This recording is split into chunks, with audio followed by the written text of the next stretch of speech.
Listo, muy buenas tardes a todos. Muchas gracias por la invitación a Socorflores, a Semiflores, a LICA, a esta conferencia en el tercer encuentro fitosanitario del sector floricultor. Mi nombre es Luz Estela Fuentes Quintero. Soy ingeniera agrónoma con una maestría en fitoprotección y con varios años de experiencia en control biológico en diferentes sistemas productivos. Entonces, la conferencia que vamos a iniciar es experiencias del control biológico en cultivos de flor de corte. Dentro de las experiencias del control biológico en cultivos de flores de corte, pues varios de los resultados que tenemos aquí es una recopilación de información y de resultados que tenemos con productos y enemigos naturales de la empresa Ciencia Colombia. Como antecedentes, entonces, tenemos esta transición de varios años en cómo manejar las plagas y las enfermedades en los diferentes sistemas de cultivo. Y un parámetro muy acogido por todos los sistemas de producción, pues ha sido las aplicaciones de productos químicos, en las que nos obliga a estar cambiando de estos ingredientes activos por casos de resistencia, por casos de contaminación, por efectos negativos al ambiente y obviamente a nosotros como seres humanos.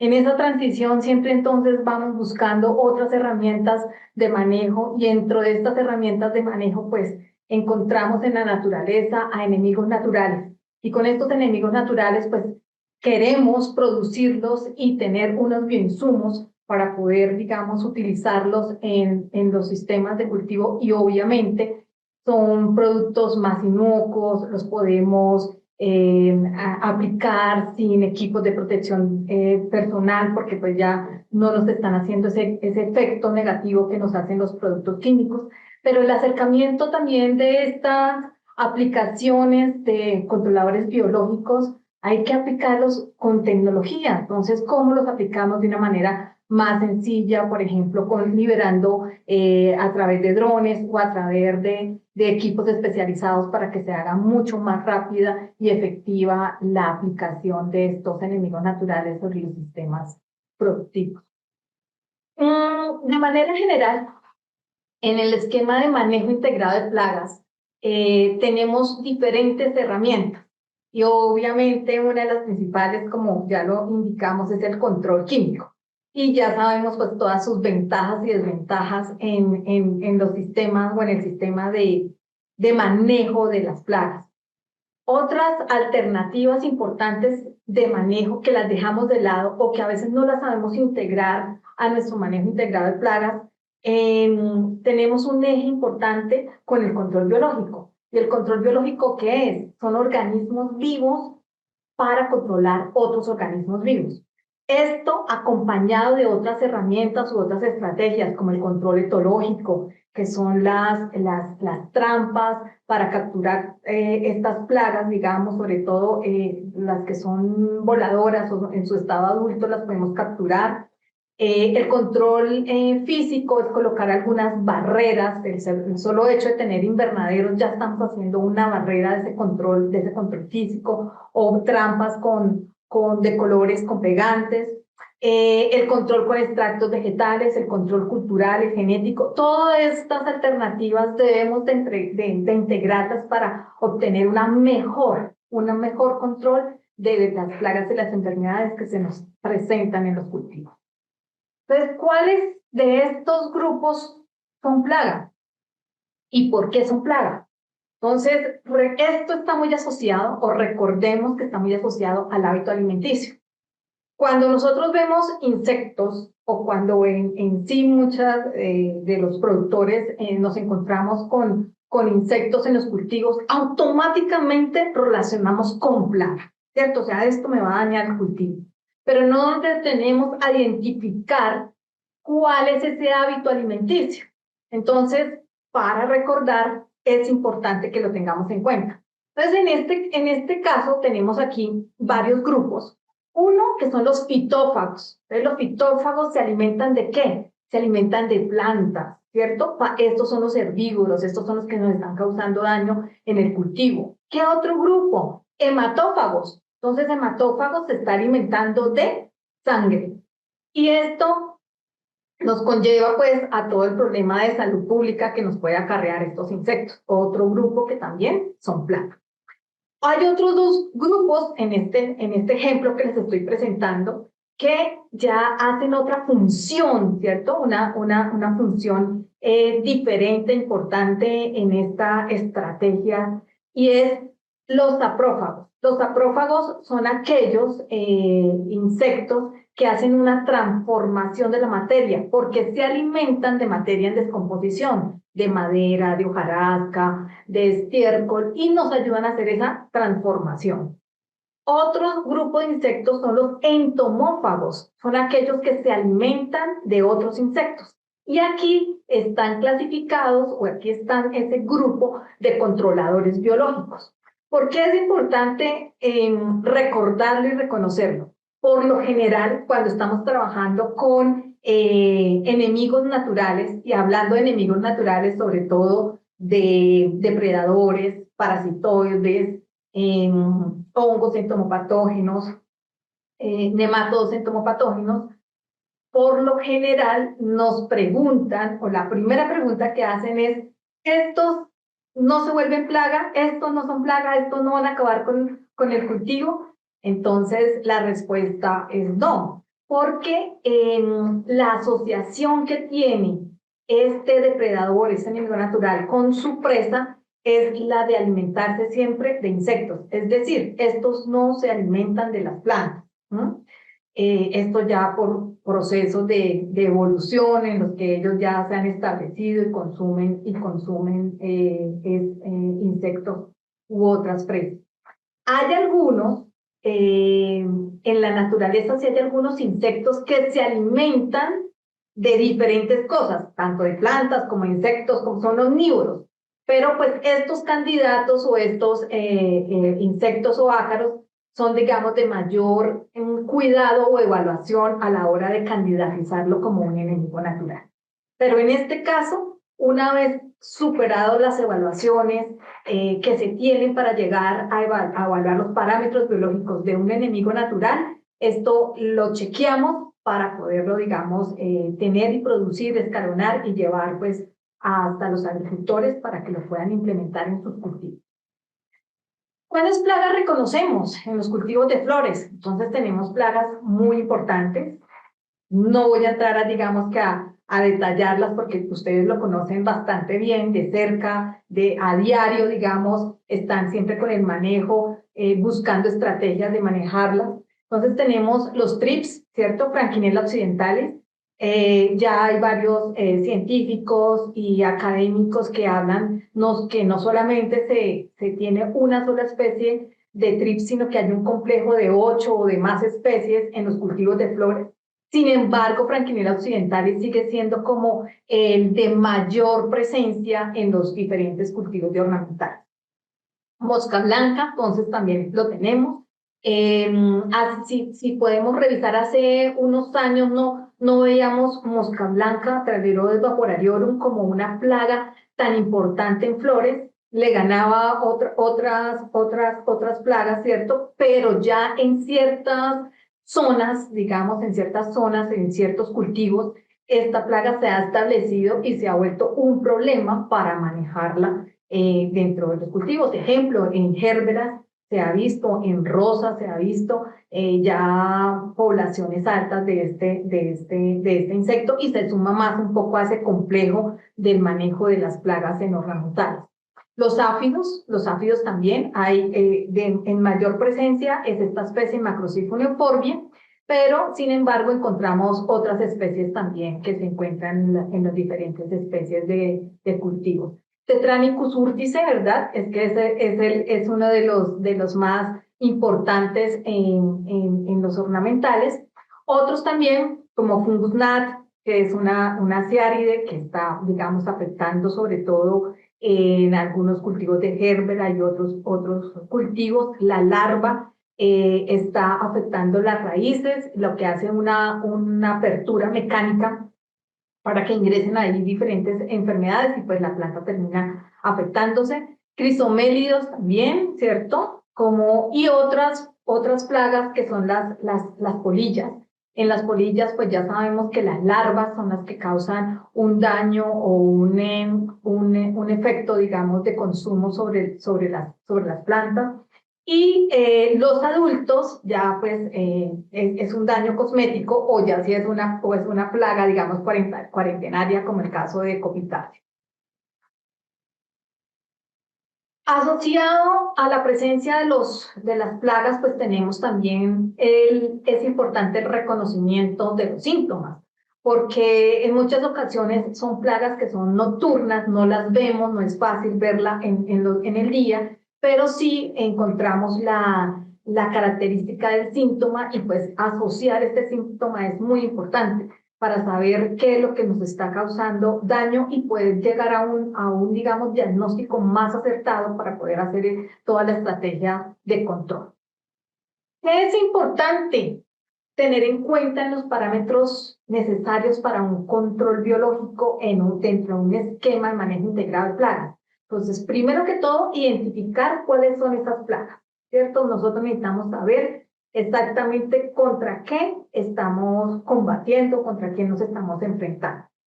¿Cuáles son esos enemigos naturales que tenemos, digamos, en disposición? O sea, ¿cuáles son esas herramientas de manejo a las cuales podemos implementar dentro de nuestro esquema de manejo general?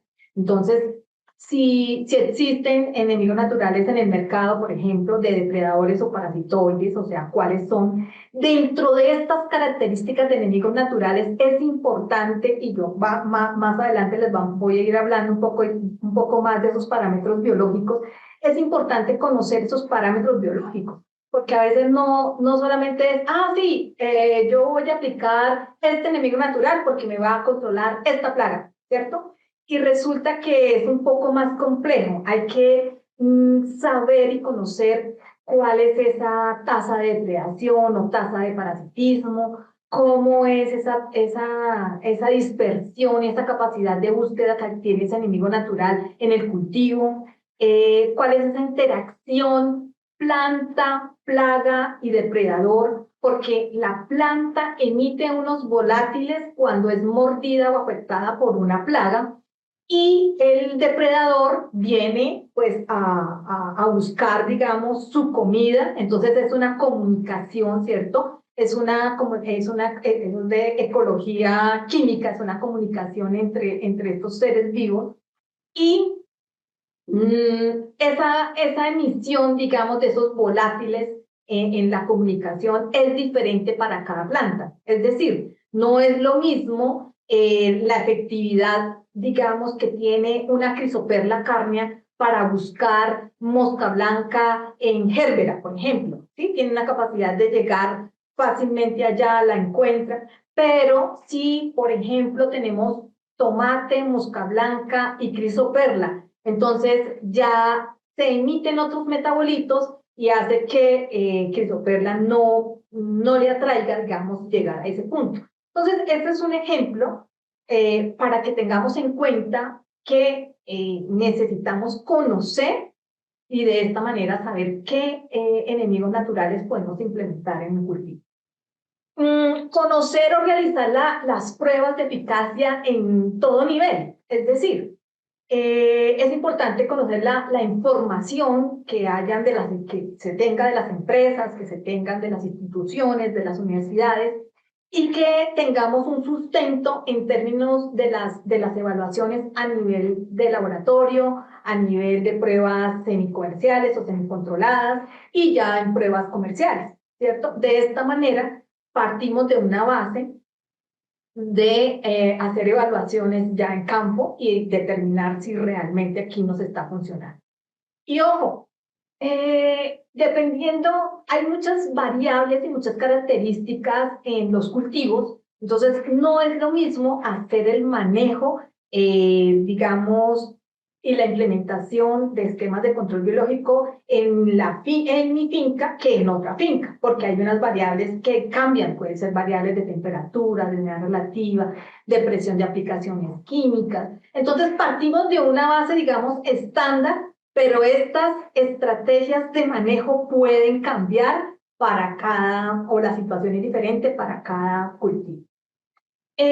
Otra cosa importante es las pruebas de selectividad o compatibilidad, si las queremos ver de esta manera, porque muchos de los fracasos, si podemos llamarlos así, es cuando se hace la implementación del control biológico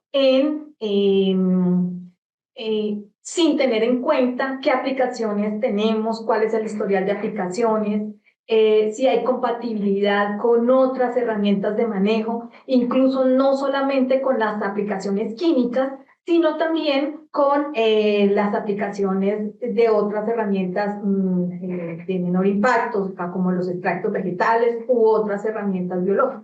Entonces es importante conocer esa compatibilidad, qué información tenemos a la mano o qué pruebas se pueden realizar para poder tener esta información. Y bueno, de esta manera, pues, este es como todo ese plan de manejo que podemos empezar a tener en cuenta para establecerlo en los cultivos. ¿Qué son los controladores biológicos o qué es control biológico? Control biológico es, de una manera sencilla, es el uso de organismos vivos para controlar otros organismos vivos. ¿Sí? Entonces, a veces nos preguntan, ¿un extracto vegetal es control biológico? No, no está catalogado dentro del control biológico. Aquí solamente son organismos vivos para controlar otros organismos vivos, ¿cierto? Y con el fin de controlar las plagas que se encuentran en los cultivos. Dentro de estos grupos de controladores biológicos tenemos 4. Entonces, 1 es el grupo de depredadores, 2, el grupo de parasitoides, el otro grupo es parásitos y el otro entomopatógenos. En esta charla les voy a hablar de 3 grupos, depredadores, parasitoides y parásitos, con uno explicando cómo es el trabajo que ellos hacen, cómo es el efecto que ellos causan sobre sus presas y cuáles son los resultados ya de implementación en campo. Parasitoide. El concepto de parasitoide es, por lo general, son avispas o algunos dípteros, son algunas moscas, entonces son himenópteros o dípteros de algunas familias. Lo que hace es que el adulto introduce su huevo dentro de la presa, ¿cierto? Y dentro de esta presa se va desarrollando la larva de esta avispa, se la va comiendo poco a poco hasta que empupa y aquí ya sale otra vez la avispa. Entonces, de esta manera causa la muerte de esta plaga, ¿cierto? Hay otros en la naturaleza que no necesariamente son endoparasitoides, sino hay otros que son ectoparasitoides, es decir, la avispa no introduce el huevo dentro de la presa, sino que lo deja afuera, pero hace el mismo efecto. La larva se pega de la presa y la va consumiendo poco a poco hasta que le causa la muerte. Aquí tenemos algunos ejemplos de parasitoides. Entonces hay parasitoides, por ejemplo, de áfidos, ¿sí? Entonces aquí tenemos ejemplos como de avispas, como Afelinus, por ejemplo, es un parasitoide de áfidos, de áfidos, perdón, y cuando lo parasitan, lo momifica y lo deja en una característica de color negro, ¿cierto? De esta manera, pues le causa la muerte. Hay otras especies como Praon o como Afelinus, que también nos dejan de una coloración dorada o Praon de una coloración blanca. Encarsia formosa es un parasitoide de mosca blanca, por ejemplo.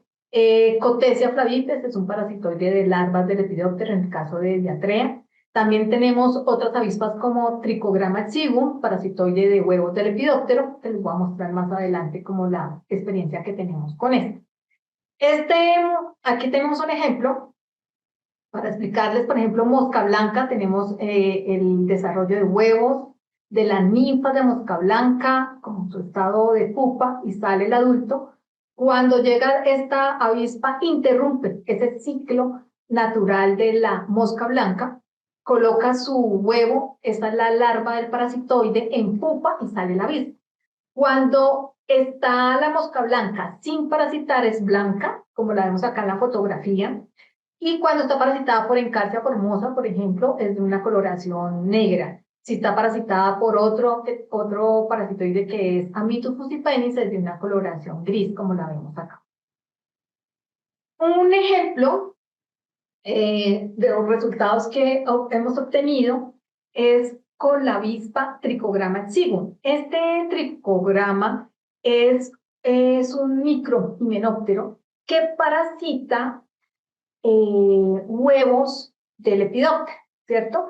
Obviamente, pues dentro de una lista de especies. Entonces, ahí tenemos que analizar qué especie de tricograma es específica para qué especies de Lepidoptera.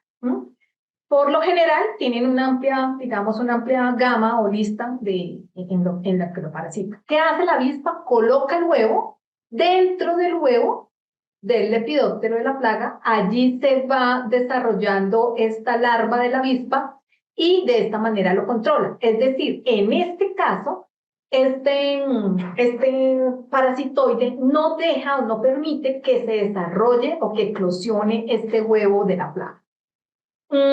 La presentación de productos a base de Trichogramma exiguum es presentación en tarjetas, ¿cierto? Eso, digamos que esa presentación viene por pulgadas, ¿sí? Y está como una medida, digamos, de tarjeta de 50 pulgadas, tienen 10.000 huevos por hectárea. Es una presentación, es una dosis en la cual se recomienda allí.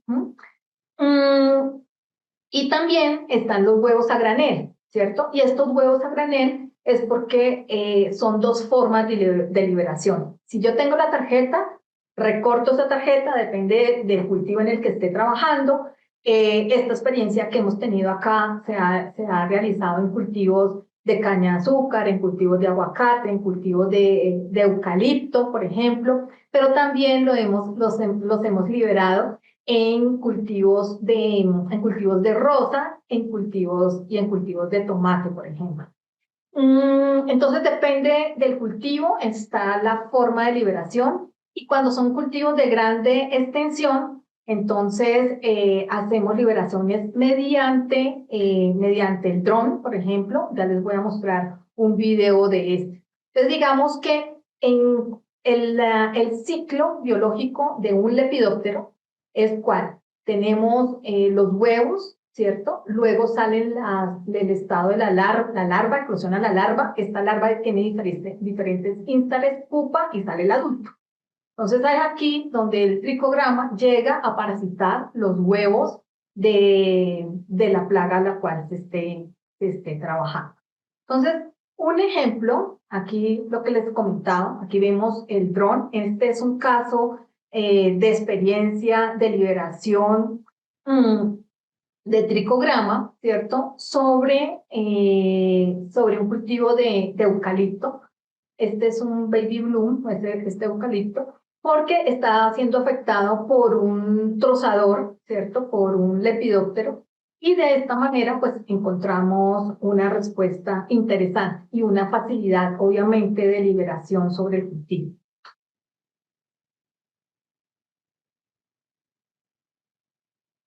Resultados. Entonces, ¿qué se ha encontrado con el porcentaje de parasitismo? En este caso, por ser una avispa parasitoide, lo evaluamos sobre porcentaje de parasitismo, y se ha encontrado, digamos, para casos en caña de azúcar, hemos encontrado entre el 70 y el 80% de parasitismo, y encontramos un control, digamos, una efectividad bastante grande. Allá se llama un índice de daño, que hemos encontrado que este índice de daño se reduce a un 3%. Entonces, digamos que de esta manera queda reducido a ese porcentaje de daño a solamente encontrar esa cantidad de la plaga en los cultivos de caña de azúcar.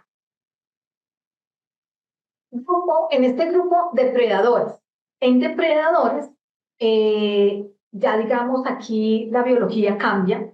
¿Cómo es que ellos consumen lo que hacen es que consumen las presas de otra manera.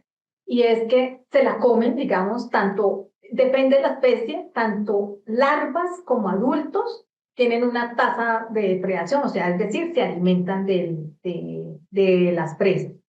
Pero en algunas especies solamente la larva y no el adulto, como en el caso de Chrysoperla carnea. Entonces, por ejemplo, aquí vemos ejemplos como Chrysoperla carnea, esta es una larva, este es el adulto, y la larva consume, digamos, consume diferentes presas, este es un depredador generalista, consume áfidos, mosca blanca, cílidos, huevos de lepidóptero, larvas pequeñas de lepidóptero, ¿qué? Se me van los otros, trips, o sea, consumen diferentes, es generalista y consume diferentes presas.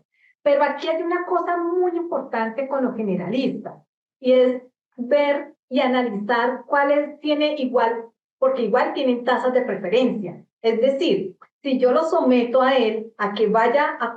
Y tengo aquí una serie, una gama de presas, cuál es la que más prefiere y hacia dónde se va a ir. Y ahí juegan varias cosas o variables, que era lo que les decía anteriormente. Uno, qué planta tenemos, cuál es la planta que está, cuál es la plaga, cuáles son esos metabolitos que intervienen entre los dos, cómo los está detectando Chrysoperla, y de esa manera se establece cuál es esa preferencia que ellos tienen. Lo que se reporta en diferentes artículos, en diferentes información académica y científica, es que tienen una gran preferencia por los áfidos. Entonces, para áfidos es muy interesante el manejo. Si yo tengo ya otras plagas, aquí hay que analizar, si yo quiero, por ejemplo, que me controle trips, yo lo debo analizar muy bien porque seguramente no es su plaga de preferencia, entonces no me va a hacer el control de forma directa. Va a aportar, va a aportar en esa estrategia de manejo, pero debo incluir otras cosas para manejar los trips. Entonces, hay que analizar todas estas variables antes de decidir y cómo implementar estos controladores biológicos. Coccinellius lo tengo como un ejemplo, ¿verdad? Pero no lo tenemos, no está de forma comercial acá en Colombia. Sin embargo, pues tienen unas tasas de depredación interesantes. Yo lo recomiendo sobre todo en sistemas de cultivos de hortalizas agroecológicos, en donde ellos encuentran la presencia de estos coccinellios y son bastante interesantes. Otro, Orius insidiosus, este es una chinche, es una chinche que tiene aquí, en este caso, y a diferencia del aparato bucal de Chrysoperla carnea, este Orius insidiosus tiene un aparato bucal de chupador succionador, lo que hace es que introduce su aparato bucal dentro del cuerpo, en este caso, tiene una gran preferencia por los trips, ¿sí? Y succiona todo, digamos, el contenido del insecto, del trips, hasta que lo mata, ¿cierto? Orius insidiosus tiene de preferencia consumir trips, pero puede consumir cualquier especie de trips, es decir, no solamente Franklinella occidentales, sino otras especies de trips. Tiene una gran, digamos que, asociación o por evolución, siempre en flores, digamos, cuando se empezó a detectar dónde está este Orius o este depredador, siempre se encontraba asociado a la presencia de flores, trips y Orius. Entonces, de esta manera se ha desarrollado, pues, como todo el escalonamiento de este enemigo natural. Ácaros depredadores. Entonces, en ácaros tenemos varios acá en Colombia, unos que fueron introducidos, otros que son nativos, ¿cierto? Entonces tenemos Phytoceylus persimilis, que ahora más adelante se los voy a mostrar, que tienen una capacidad también de depredación interesante sobre Tetranicus urtice, es muy específico de Tetranicus. Neusterius californicus, este es un ácaro que se encuentra de forma natural en diferentes cultivos. Creo que ustedes lo han visto en los cultivos que se manejan, cuando uno reduce como las aplicaciones de productos químicos, él casi que está llegando de forma natural ahí en los cultivos de flores. Balastium leanderi es un ácaro nativo también, es generalista, consume diferentes presas como mosca blanca, Tetranicus urtice, trips, tiene una capacidad de depredación grande, pero hay otra cosa que hace que su ciclo de vida es un poco largo y por eso pues no es como, o le falta, digamos, más evaluaciones a este ácaro para poderlo, digamos, candidatizar como un controlador biológico y poderlo producir.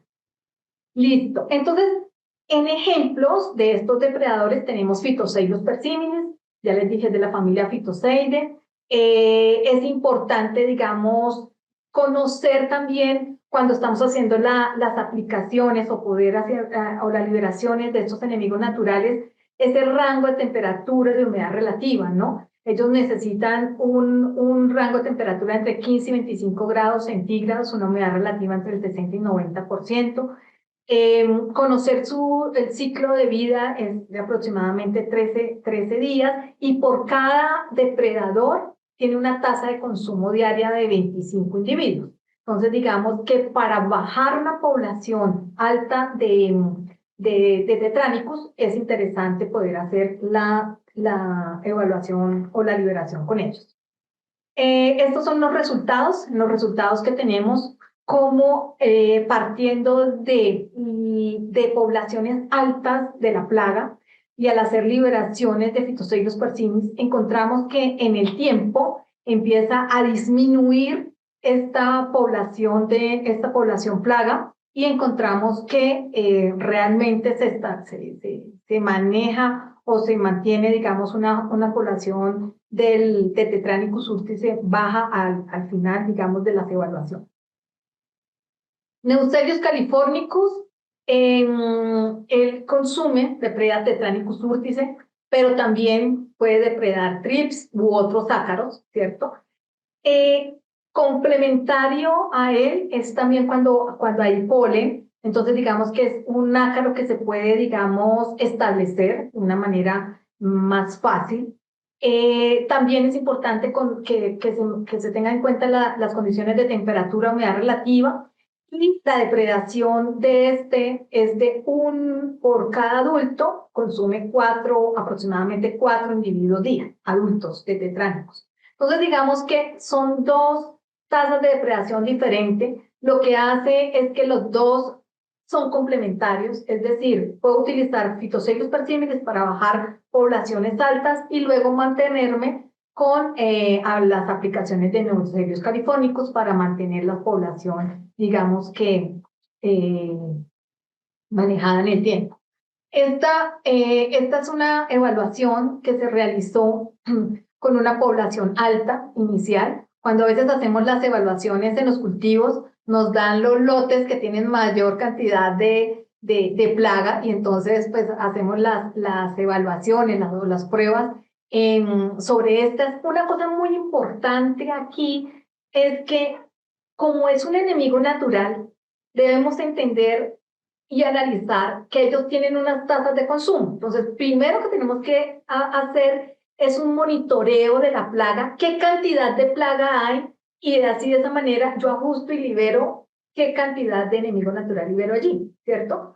Vuelvo y lo digo, o igual los productos tienen un estándar y dicen, no, mi dosis de liberación es tal, pero resulta que cada finca es diferente y partimos de un número inicial de población diferente. Entonces ahí es donde hay que encontrar el ajuste, unas liberaciones seguramente ajustadas y asociadas a la densidad de población plaga que se tenga en ese momento y luego ya las liberaciones van a estandarizarse y van a hacer obviamente menor cantidad, ¿cierto? Entonces es algo lógico que tenemos que tener en cuenta, porque a veces empezamos a hacer la liberación con una dosis estándar y también analizando el precio y esas cosas, entonces hay que tener en cuenta estas variables para poder, digamos, que mantener las poblaciones en Chrysoperla carnea.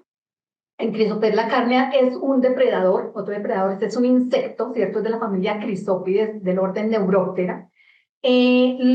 Las larvas son las que tienen depredan, mejor dicho, los adultos no.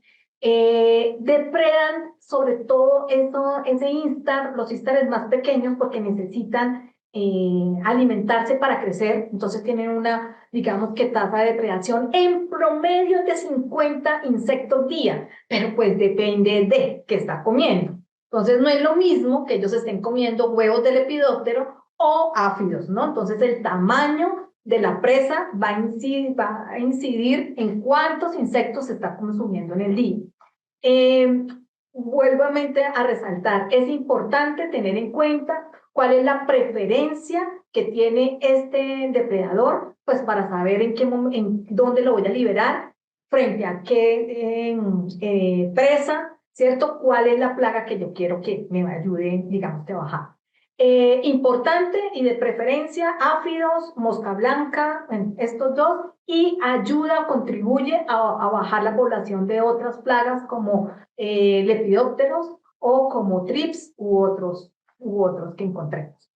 Un ejemplo, y de manera rápida voy a explicar este es un trabajo que se realizó en donde la aplicación es un trabajo demostrativo de la Universidad Jorge Tadeo Lozano, en donde se hicieron evaluaciones solamente con productos biológicos, ¿cierto? Y con estos productos biológicos, en su mayoría eran extractos vegetales, y de estos extractos vegetales, es como el efecto de estos extractos es por contacto, ¿cierto?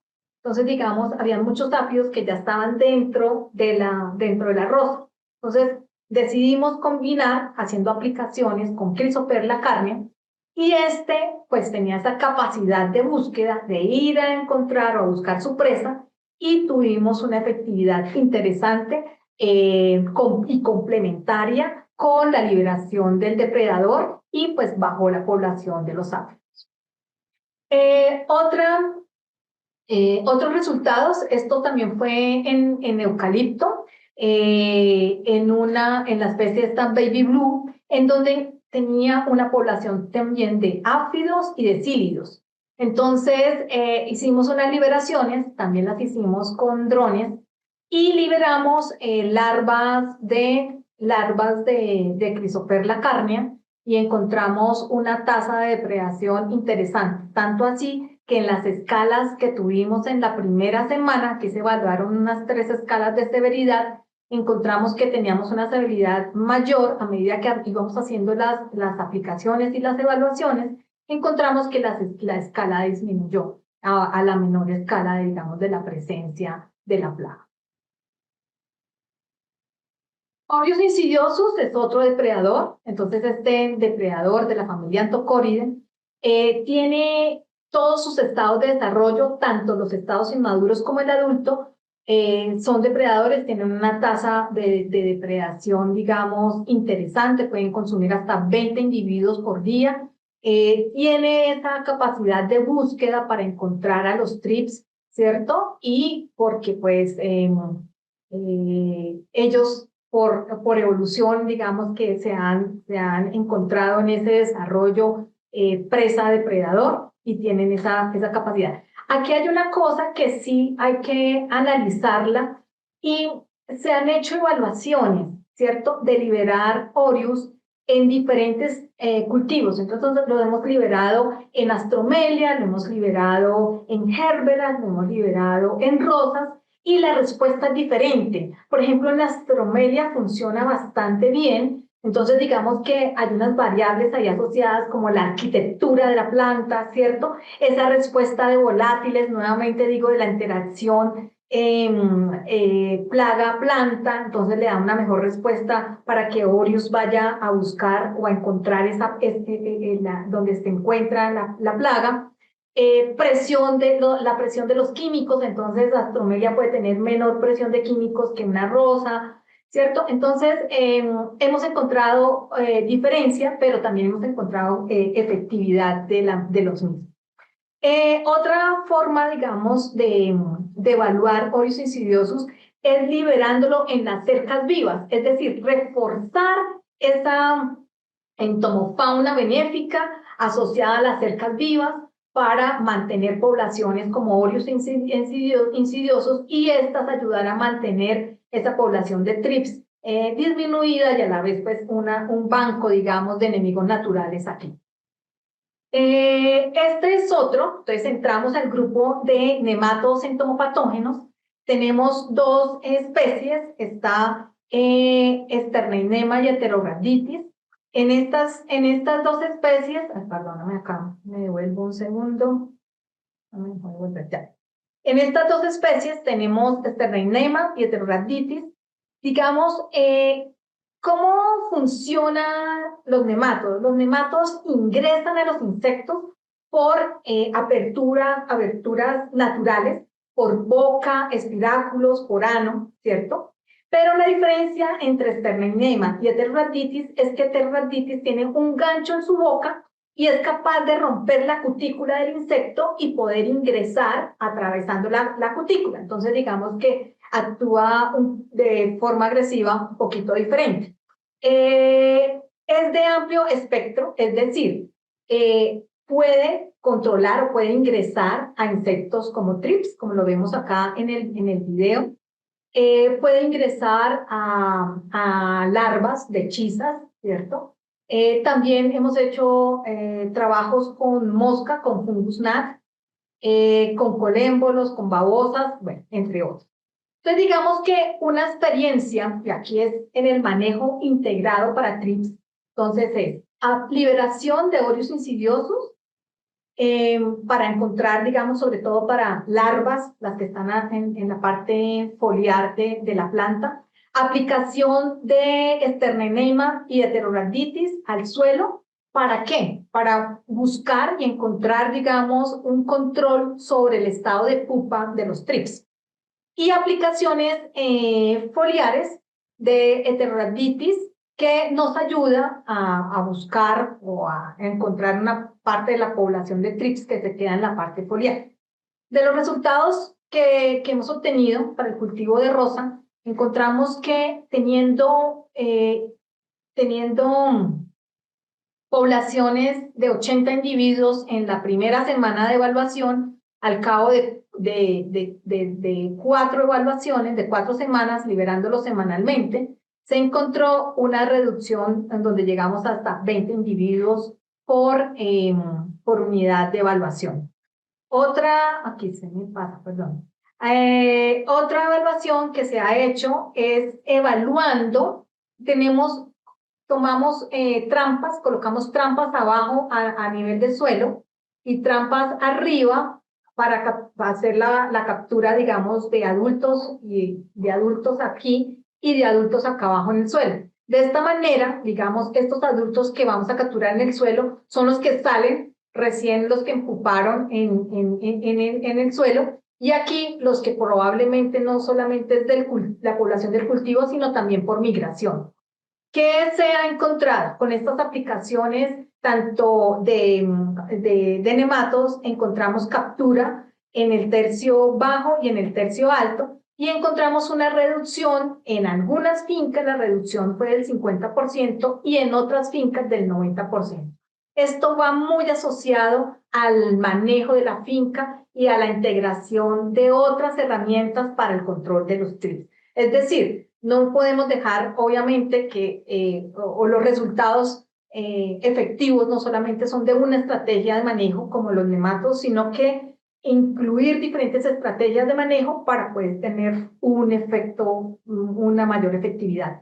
Dentro del establecimiento a nosotros, digamos que siempre se hace una evaluación como del establecimiento del enemigo natural, ya sea de los ácaros, entonces hacemos conteos de los ácaros depredadores, o en este caso se hace una recolección del suelo y se hacen unas pruebas sobre un insecto blanco, que aquí es una larva de galeria, y luego vemos qué nivel de infectividad tiene. Entonces, de esta manera vamos viendo cómo el banco, digamos, de enemigos naturales, en este caso de nematos, va quedando en los sustratos y en el suelo, y vamos generando, digamos, ese análisis.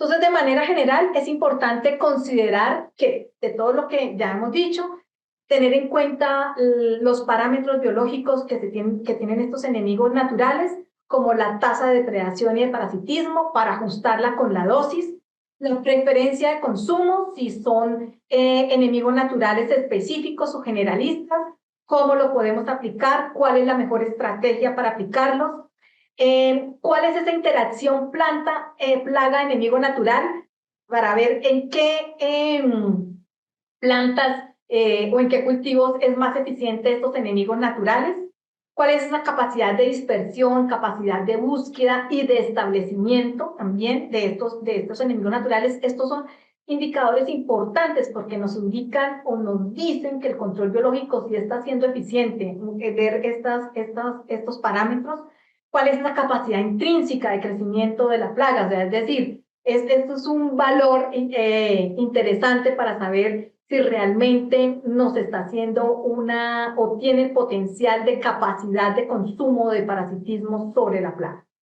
Y algo importante es las compatibilidades. Entonces, a continuación les voy a mostrar esta información porque no es lo mismo encontrar esas compatibilidades que encontramos en páginas de otros países con una lista que debemos tener nosotros acá en Colombia con productos incluso que no están en otro lado, por ejemplo, de extractos vegetales o de algunos otros productos biológicos. Entonces, es importante tener estas listas propias y estarlas consultando para saber de qué manera podemos integrar estos enemigos naturales con un esquema, digamos, de aplicación en términos de compatibilidades. Ya les voy a mostrar. Entonces, podemos consultar la guía de compatibilidad y en la guía de compatibilidad vemos cómo por producto, ya sea para Neuselius californicus, para Heterorhabditis externa para Phytoceylus persimilis, para Quesoperla carnea o para Orius insidiosus. Entonces, ¿esto qué nos está indicando? El color verde son aquellos productos con los cuales son compatibles estos enemigos naturales. Luego viene la clasificación 2, que es la clasificación azul, que son los que son medianamente compatibles. Luego viene los de color naranja, que son menos compatibles, y los rojos son los que definitivamente no son compatibles.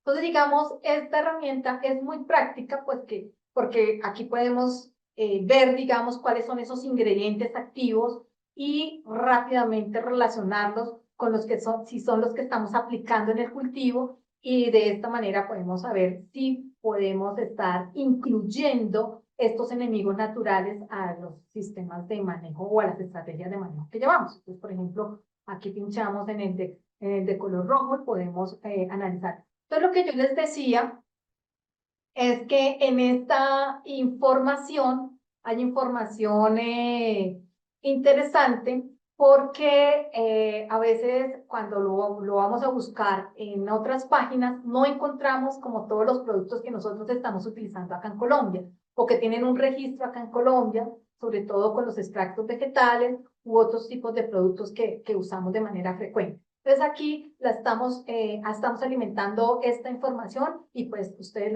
la pueden, digamos, ver en cualquier momento, está totalmente libre, lo pueden consultar acá en la guía de compatibilidad de siembra. Bueno, entonces, dentro de todos estos parámetros que son importantes a considerar,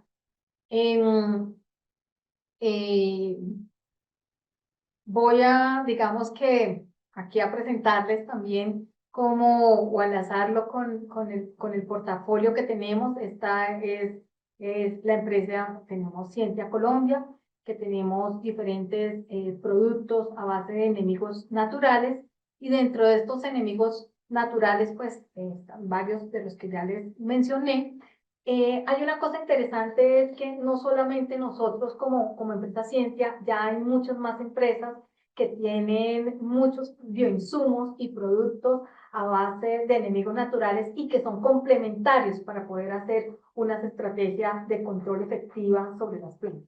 Entonces, pues, bienvenidos y totalmente, pues, están invitados a que conozcan estos bioinsumos que ya se encuentran en el país y los que los puedan implementar en sus cultivos y pues a la orden lo que necesiten, si necesitan asesoría, pues aquí estamos. Como conclusión, es importante conocer la eficacia, compatibilidad e interacciones entre los enemigos naturales, la presa y la planta, porque se proporcionan una oportunidad fundamental para establecer una estrategia sinérgica entre los componentes en pro de mantener una regulación estable y baja de la población plaga en los sistemas de producción agrícola. Muchas gracias. Aquí está mi correo y mi número de celular si desean contactarme y pues quedo muy atenta a las preguntas que tengan.